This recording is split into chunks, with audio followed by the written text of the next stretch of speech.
Remember when I brought you that chicken sandwich? Yes. So I hadn't been into the shop since 2021, which was the Anoka Food Truck Festival. Yep.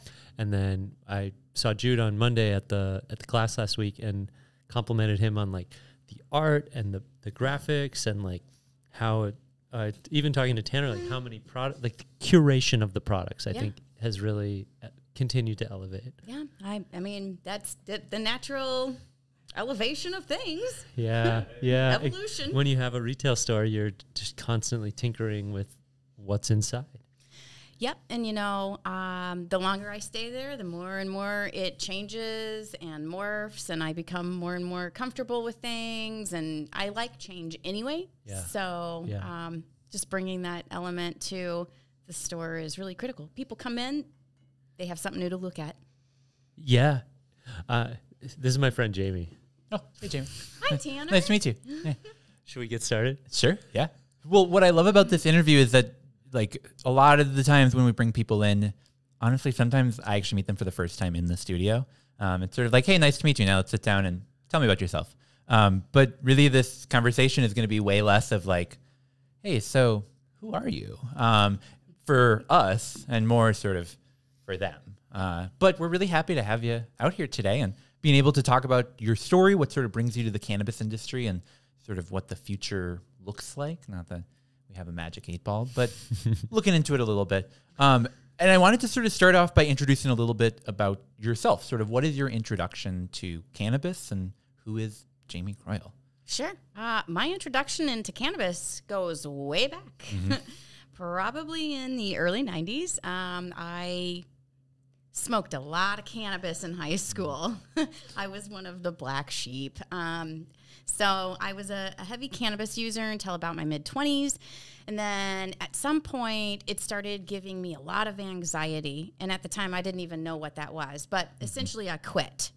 So probably late 20s, then fast forward to, 40s and heading out to Colorado. What do people do in Colorado anymore? I mean, they go and they get high. It doesn't matter, who you are. You're in a legal state. Let's get high. And it made me anxious. Sure. Again. So, but now with like 4 years, 5 years into the industry, like, can you sort of extrapolate? Was it too much THC? Was it not enough entourage? Like, was it not enough CBD? I mean, how would you like dissect it now with all the knowledge you have? Yeah, absolutely. That's a really great question. Knowing that microdosing can really be beneficial, knowing your strains, through high school, I didn't know what I was smoking. Being able to know terpenes and the effects and what they bring to the table, my body can really tell me what it needs. And even though I'm a daily user now, it still creates anxiety, but I know how to move through it. I know how to elevate through it. And it doesn't matter who you are. If you have anxiety, you're eventually going to overindulge occasionally. And I do occasionally, but I think learning to move through that and learning what strains and ways of ingestion can really be different for people. So much to it. There's so much. You brought up strains, you brought up terpenes, I brought up cannabinoids, but it's more than just cannabinoids. Like and I'll pass it to you. Like, you've experimented quite a bit with seeds and like you're probably growing for a specific type of strain to complement the body composition that you have. Like that's the second level that we're now experiencing in with this legalization phase is being able to grow strain specific for your needs. For sure. Yeah. I had a friend group that, not to put anyone on blast, but there were a couple of people that used cannabis. I was sort of the guy and didn't really have a lot of people there to teach me a ton. And I think back to, being in like my early 20s, meeting people like you and you teaching me like your nose knows, and you have this really powerful receptor that's built into your brain, and it really tells you a lot more about what your body needs than I think we give it credit for. Yeah. Yeah, absolutely. Yeah. And then, as terpenes, I know we're jumping around here, but I know as terpenes have become more prominent, it's allowing me to understand the essential oils industry a little bit more, which has been going on for a long time, and how your nose knows, like how different scents will affect you. And that's when I talk to people about terpenes that don't know anything about cannabis. I bring it back to essential oils because that's just a more mainstream adopted industry. So it's fascinating. And, you know, where are you at with terpenes now? I know you're sort of exploring Gangier classes and you're familiar with terpenes. Like, tell us a little bit about terpenes. Yeah, you know, I was really turned on to terpenes through the terpene tasting kit. When last year at MJ Haberdashery, Ghislaine just kind of blew everyone's mind with these terpenes, and just being able to smell them and have that tactile experience with them. It's all about everything. I mean, it's the plant. Terpenes kind of rule the world, but I'm learning about terpenes more like through the Gangier program. I am not in the Gangier program, but with Jude being there, I'm really learning a lot of different things about terpenes and growing. And I would say that he's probably more of the subject matter expert on terpenes, but I really, really love what they bring to the table. For me, yeah, Blue Dream. Like that's my go-to, right? Just because I have a lot of migraines, so it's got a pretty gassy terpene in it, and it helps me. Sure. Yeah. I love that. So I had a question for you. I think a lot of people have heard your story about being that high school cannabis consumer and probably related to that in some way of like, yeah, this was a substance I really found use for in my life. Mm-hmm. But I think that next step that a lot of people haven't taken is then going and actually like starting a cannabis business. Yeah. Tell me a little bit about what motivated you to take that step to go about doing that and what it was like way back in 2018, sort of getting started doing that. Yeah. Never thought I would be in this spot, right? Just never did. But probably rewinding, back in 2016, 2017, relocated back to Missouri where I was doing some end-of-life care for both my grandmother and my mother. And at that time, I really needed some mental health, right? Just caregivers care about other people. They stop taking care of themselves. And I knew that I was at this point where I either needed to get on medications or find something else that could help me. And being in Missouri, there wasn't anything in Minnesota, but there was a lot happening in Missouri. And I went to a CBD space, and this woman talked to me for 30 minutes, didn't make me feel dumb about the questions that I was asking. And literally within 1 to 2 doses, I felt more myself than I had in months. And I really wanted to bring that back here to Minnesota. So you were down there for a family, but you were your home was in Minnesota at that time as well. Yes. Yes. Okay. Yes. Right. So that makes a ton of sense. Yep. And finding homeostasis during that challenging time is so important to waking up and living your life every day. Yeah, absolutely. I mean, we were just in Missouri for only a certain amount of time. You know, we didn't really have a timeline, but it was not going to be permanent. It was down there to care for family, and then we would come back to our life in Minnesota. Sure. And I think about your store and like the sign that you've had for a number of years, like create balance daily as a good reminder of what CBD does. And how has your dosing changed from that initial Missouri store to now fast forward? Like, are you still leaning on CBD for the challenging days? You know, I think much like anyone, as we've progressed in this state, really leaning into more adult use and the Delta 9s, that I did start leaning into that a little bit more. But recently, I have really went back to CBD, back to basics, you know, because it does bring a lot of value to my life when it comes to anxiety. Yeah, my 2024 legislative campaign is make CBD cool again. Yep. I love that. Yes. Double the dose. Back to basics, people. So you were in the industry sort of focusing on that CBD side of things when that really was an underappreciated, I think, part of the industry. That continued to grow, and then anyone that's been around for a while knew that sort of Delta 8 slowly started to trickle into the industry. Tell us a little bit about sort of your first interaction with the what some call like the alternative cannabinoids, and then what sort of the acceptance of that was like. You know, coming from a medical standpoint or more of a healing standpoint, I really hated Delta 8.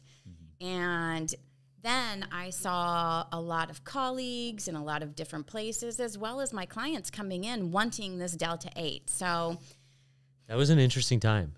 Like, you would want to hold out on the basis of this is maybe a synthetic cannabinoid, but it was driving sales. Yeah. And what that means is consumers were looking for it. Yes. And I'm in the business. I mean, I have a business to make money, and it is about my clients and my consumers that come in. It's what they want, and if I am able to provide that without breaking the law, then I'm going to. So I eventually brought it in, and it was like night and day. I mean, I was really at a point in that time where I did not know if I was going to make it to the end of the year. I remember not specifically that, but I remember being around you at that time and going to monthly meetings and seeing a little bit of relief from a business owner standpoint. This was right around the pandemic. Yeah. Yeah. Which didn't make things easy by any means. No, I could write a book. Like, I feel like I could write a book about just the journey that I've been on, you know, with this business since 2016, 2017. Yeah, it's crazy to think about, like, standing in my kitchen, listening to, like, a Clubhouse call, like, chatting with other people in the industry and thinking about how from that nucleus where that industry has really grown and expanded and having conversations on there and, like, is Delta 8 the next step for our industry? Is it something we should be hesitant of? And a lot of that internal dialogue that I think if you walked into a store, you might not have been aware of. You just saw products on the shelf, but there was so much conversations happening behind the scenes, really leading up to that. And how crazy is it that since you and I have known each other, that technically you could have been selling Delta 9 this whole time through the Farm Bill? Isn't that nuts? Oh, it is nuts to think about. It is nuts. But, I mean, in such a short time period, we have all grown to know so many different facets of this plant. Oh, yeah. I mean, it's immaculate to see all of us growing, too, right along with the plant. Yeah, I think it was Rochelle who was on here who talked about how the Minnesota consumer is sort of unique because you go to other states and you don't have people asking for, like, oh, I only want Delta 9 THC, or I really want, like, the THC-O to be included in that, or give me CBG. And we really are there are consumers that just sort of know the whole alphabet soup of cannabis just from watching the industry change over the years. I had a product yesterday, CBD, CBG, BCP, right? A new one, right? Okay. But it's beta-carotene. Yeah. And Tanner was Googling it as we were talking about it, and he goes, it's actually known as a terpene and a cannabinoid. Yeah. Yeah. I learned that for the first time, like just the other day, and it's constantly learning new things about this plant. It's really incredible. It is. It's incredible. And apparently that one's amazing for eyesight or helping people with eye trouble. Well, I need that. I'll tell you where it's at. So I wanted to ask you about that. So Steve made a comment about you being able to sell THC sort of this entire time. Yeah. We, I'm sure, can all remember that summer of 2022 in Minnesota really formally put into the books no, you can officially sell this labeled as a THC product and say, consume this for the THC. What was it like not only going from CBD to Delta 8, but then finally from CBD to Delta 8 to so many other things to now Delta 9 THC, like the OG of cannabinoids, if you will?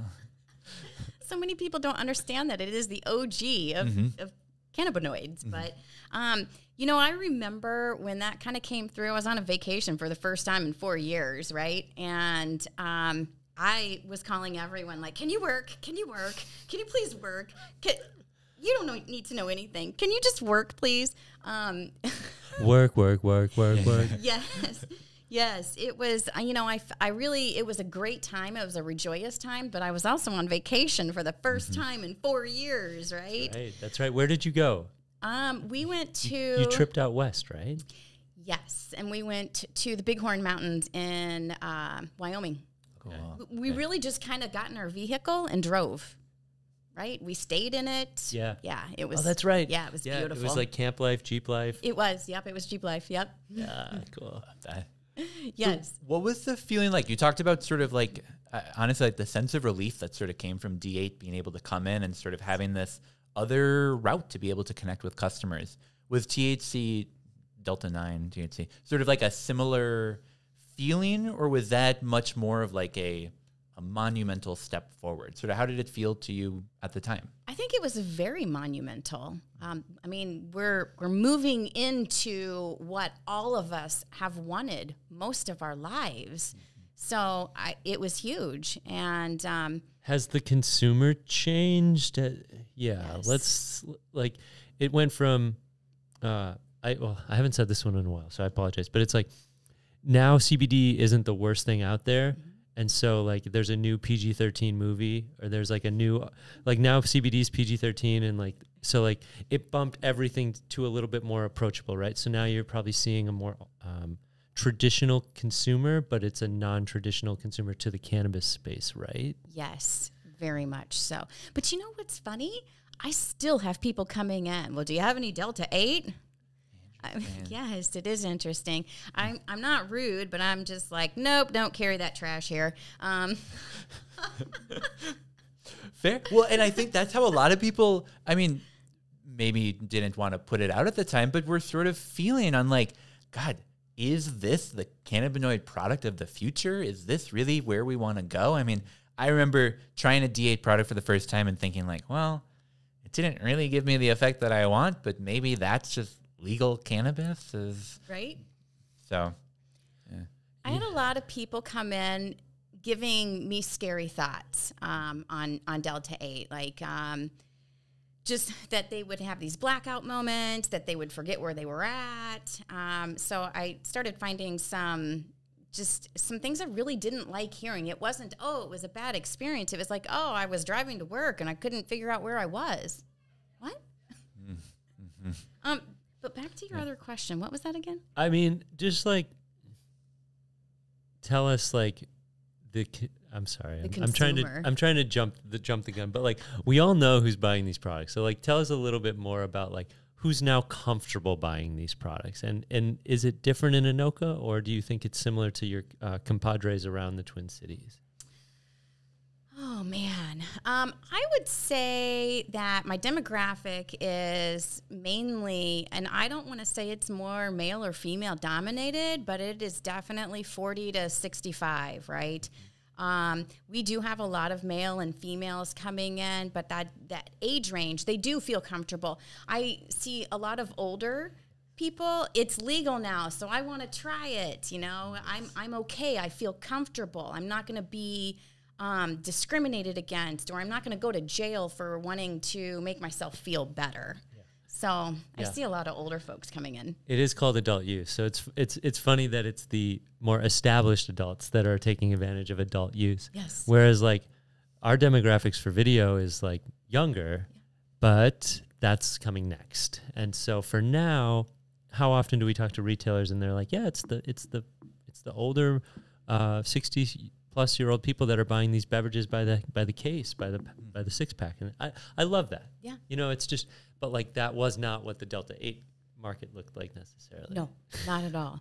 I feel like a lot of the older, or, you know, I don't want to say older, I like the established adult. Yes. The established adults, I feel like where we and they came from, smoking was really bad, and we've kind of gone through this attrition with smoking, with tobacco. Mm-hmm. And people don't necessarily want to smoke. They want to drink or they want to eat. And then you have some of the younger folks who are in the vape sort of box. Right. And the younger folks like to smoke. Right. And it's not cigarettes, it's cannabis, right. Or, you know, it's cannabis. Well, maybe it's nicotine to some degree, right? But like the stigmatization of smoking at that 40 to 65, it's heavily there, and so but like to the mainstream and to where beverages are being seen, it's all more less smell, easier function. Yep. Don't have to step outside to consume it. Yep. So product wise, like not going deep into your sales or anything, but is it a mix of gummies and beverages, or do you think beverages are moving a lot faster than gummies? Like now we're in, kind of year 2 or 3 of this. I feel like it waxes and wanes, but definitely beverages and gummies, like gummies, just gummies everywhere. So many gummies. So many gummies. Yes. In fact, the city council. Ooh, can you help me with this? What did they name this? One of the city councilmen in the city said, what did he name it? Gummies to go? Gummies to go. Like the store should just be named Gummies to Go, right? Mm-hmm. Everybody has gummies, but and people want gummies. It's really, I'd say it's equal. Cool. It's equal, but it's a real pain to have to deal with drinks. Ooh, that's the quiet part about the beverage industry, is how heavy they are. Yes. I mean, I worked in a liquor store in my youth. I know what it's like, and that's just, it's like didn't get in the business to be Anheuser-Busch. Yes. Yeah. Mm-hmm. Yeah. So I have some questions for you about your thoughts on House File 100. We're less than a year out from that. Yeah. But first, let's take a quick break, and then we'll be right back. Hey there, Marcus. Hey, Tanner. So I got my seeds. You ready to grow some big plants? I am. Do you have your seeds? Bam! Dude, you don't need seeds that big. But I thought we were growing really big plants. Well, yeah, but you could just use regular seeds. I mean, come to our class March 18th. We got it 6:30 to 9. In fact, Dr. Dabbs, Raiden Labs will be out there. They're going to teach you how to grow big plants, but just with regular seeds. Oh. Yeah, come on down. mncannabiscollege.org /grow big. Get your tickets today. You can grow some really big plants with really regular seeds. They don't need to be the size of quail eggs or testicles. All right, so Jamie, you've seen a lot of changes in the industry going from CBD, Delta 8, Delta 9 THC, and everything. But you also had the opportunity to see House File 100 move its way across the finish line. And well, we haven't had that full legalization implemented yet. I mean, as a lifelong cannabis consumer, I'll never get sick of asking this. What was it like to see legalization pass here in Minnesota? Beautiful. Beautiful. I shed some tears, and it's really kind of difficult for me to shed some tears, but bringing this plant and these medicines out of prohibition is just, what a time to be alive, right? What a time to be alive when we are freeing the plants. Yeah. Mm-hmm. Plural. Yes, plural. So, it's mushrooms probably aren't too far away, given where we're at right now, legislatively.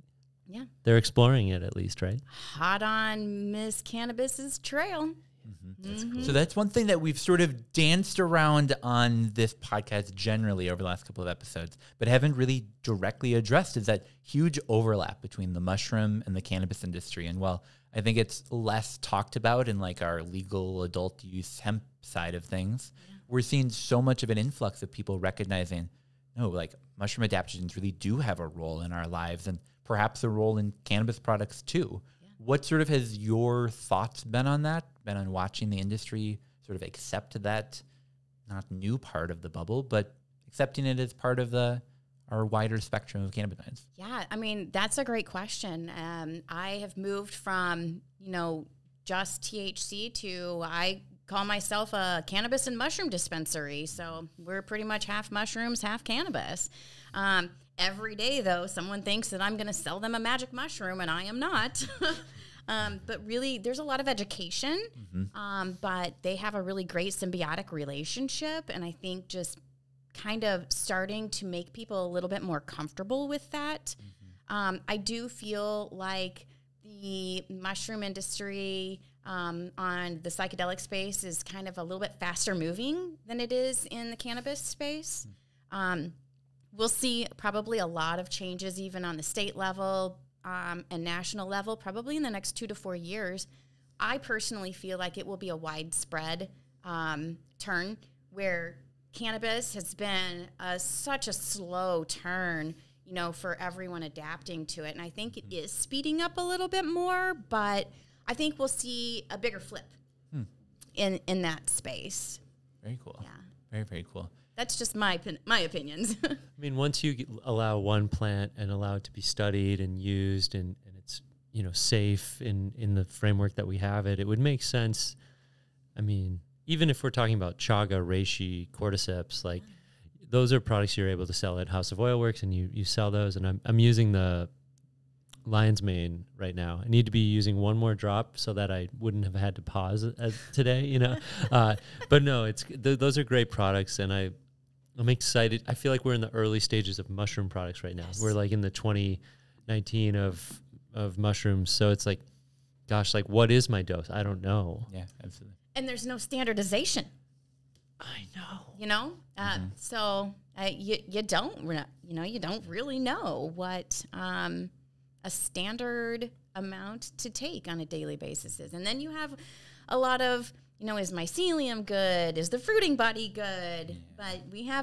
But the boat hasn't even picked up all of its passengers left it's still sitting there. We're just at the beginning of this. Who are some of the people in the industry, whether it's locally, nationally? I know you've traveled for some of these conferences. Like, who do you look to for advice, or who do you enjoy having conversations with to like continue to grow your mushroom education?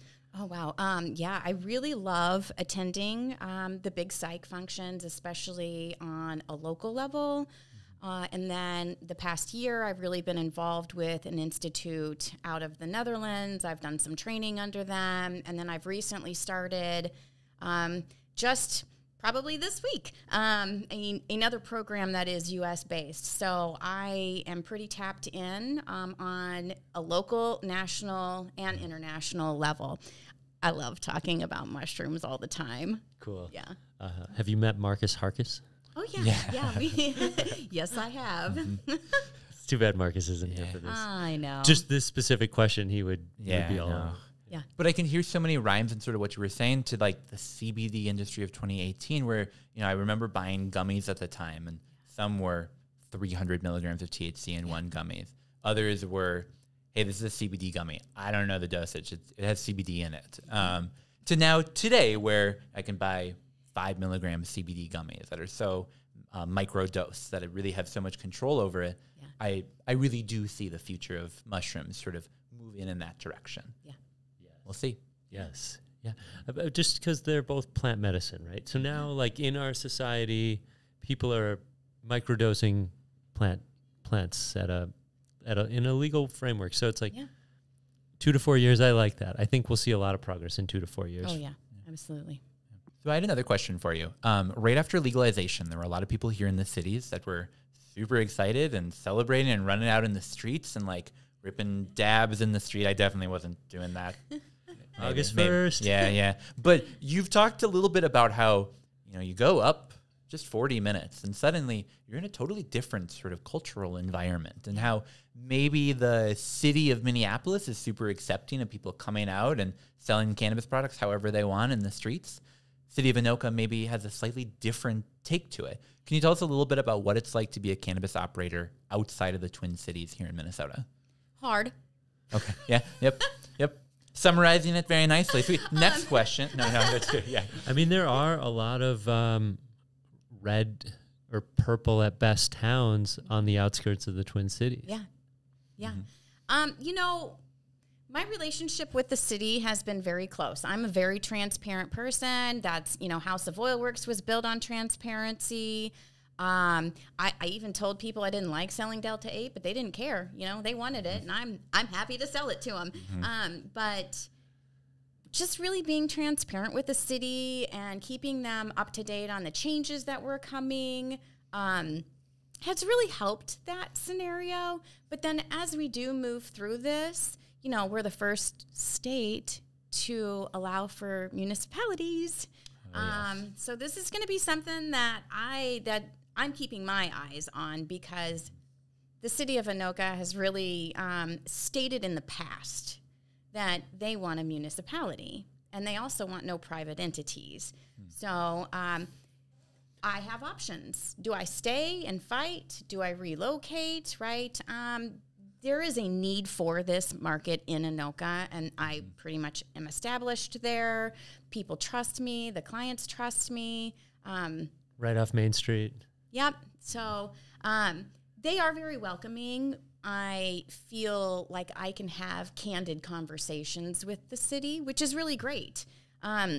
So while it might be a little bit more difficult, I have a really good working relationship with the city, and others may not. I know that there are others in the industry who are sort of on the third or the fourth ring tiers that have a little bit more. But I also I'm not as invisible in a small town. What I do is seen. Yeah. So I have to be very careful and calculated on the moves and the risks that I take. Makes sense. Before we hop off that, though, I want to, and it's not to disparage Anoka at all, but can we talk about how unique of a town Anoka is? Like it's the Halloween capital of the country. Yeah. The world. Of the world. Okay, it is the It almost rolled off my tongue. It's the Halloween capital. I've marched in that parade too many times and not say the world. And then they, just last fall, they experimented with open Social consumption within a social district. What was going on, and how did that impact you, or how did you see that, and how can they learn from that and maybe be a little bit more lenient on cannabis in their town? Because I mean, great question. We'll find that out. But the social district came in, and that was really just, I think it was like 2 months long, and it was sort of a trial. Around Halloween?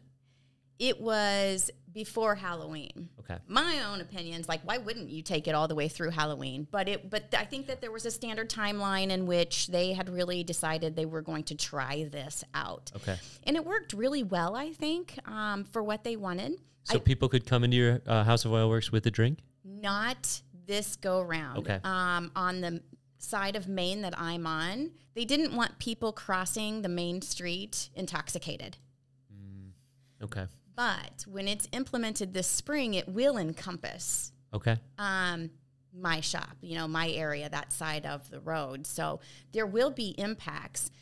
I really didn't see a lot. However, I did see maybe an influx of some people who were a little loose with some alcohol come in, and wanting to buy some stuff. I did have to deny one. Yeah. There's always one. There's always one. Yep. And they were in the shop for quite some time, and they were pretty faded, but I just don't want to be part of that. Crossfade in your own home. Crossfaded? Oh, yeah. Yeah. Don't crossfade in public. Crossfade at home. Cross the street at the right point and crossfade at home. Yeah, that's right. Exactly.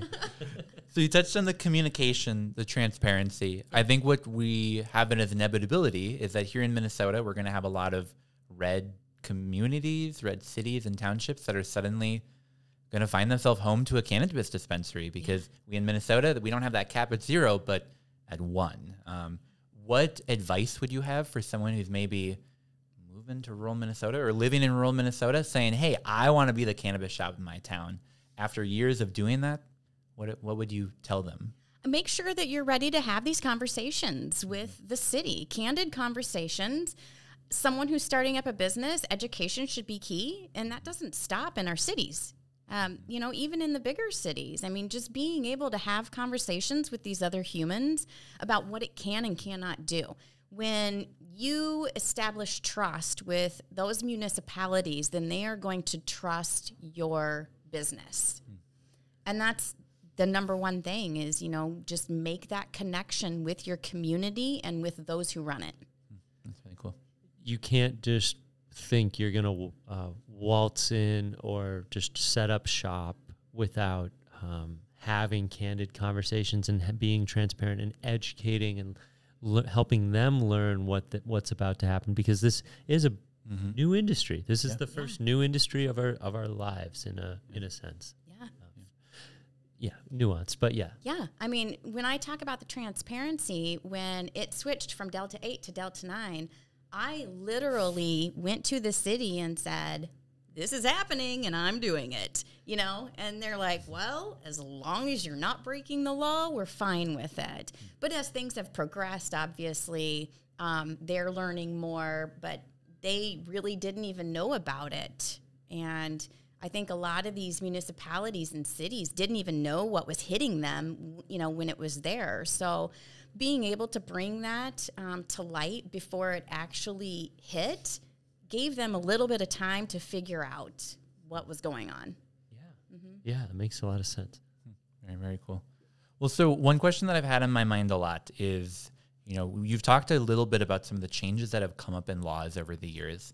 Can you talk a little bit about some of the challenges that you face as a business owner on sort of making sure that your shop is 100% compliant all the time? What has it been like not only going through these changes, but going through these changes as a business owner that has to sell products and ensure that you're following the law while doing that? Yeah, great question.